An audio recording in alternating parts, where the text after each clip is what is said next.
আসসালামু আলাইকুম ভিউয়ার্স, শুভ সকাল। এই যে দেখেন আমাদের খড়ের পালা দেওয়া হচ্ছে সকালেই। আমার হাজবেন্ড এবং আমার শ্বশুর দেখেন খড়ের পালা দেখতে তো অনেক সুন্দর হয়, কিন্তু খড়টা যে শুকাইতে এবং নাড়াচাড়া দিতে যে কষ্ট যারা দেয় তারাই বুঝে আসলে। কিন্তু আমরা সারা বছর এক 3-4 দিন কষ্ট করে সারা বছর আর কি গরুরে খাওয়াইতে পারি। আর আপনারা তো দেখেন মনে করেন যে খেয়ার মনে অনেক সোজা, কিন্তু না, যারা শহরে থাকে তারা জানে যে আসলে মনে খুব সহজ, কিন্তু না, আমরা গ্রামে থাকি, আমরা তো করি, বুঝতে পারি আসলে খেরটা শুকানো কি কষ্ট। ধান শুকানোর চেয়ে খের শুকানো কষ্ট। আর আপনাদের দেখাইছিলাম, এই যে দেখেন আমাদের যখন পাট বুনলো, পাটের জমি, তখন ওটা বীজ খনন করা দেখাইছিলাম। এখন দেখেন আলহামদুলিল্লাহ অনেক সুন্দর পাট হয়েছে।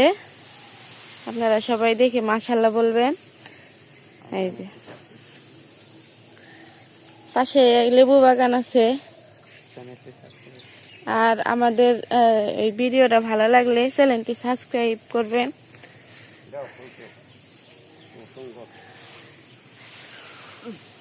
এই যে সকালবেলা গ্রামের পরিবেশটা দেখতে অনেক সুন্দরই হয়, চারপাশে পাখি ডাকে, তার মাঝে আমরা কাজ করতেছি। আর এটা আপনাদের সাথে আর কি শেয়ার করলাম। আমার শ্বশুর একটু মাস্ক পরে আছে, কারণ খড়ের মধ্যে অনেক ধুলা ময়লা জমে থাকে, এটা নাক মুখ দিয়ে গেলে সমস্যা হয়, এর জন্য সে মাস্ক পরে কাজ করতেছে।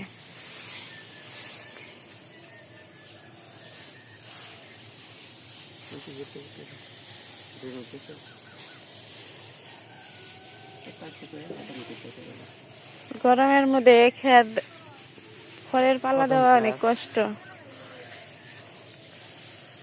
পাশে আছে কদম গাছ, তবে ফুলটা আপনাদের ভালোভাবে দেখাতে পারবো না, কারণ সূর্যের একটু একটু হালকা আঁচ লাগতেছে, ফুলটা আসতেছে না আর কি।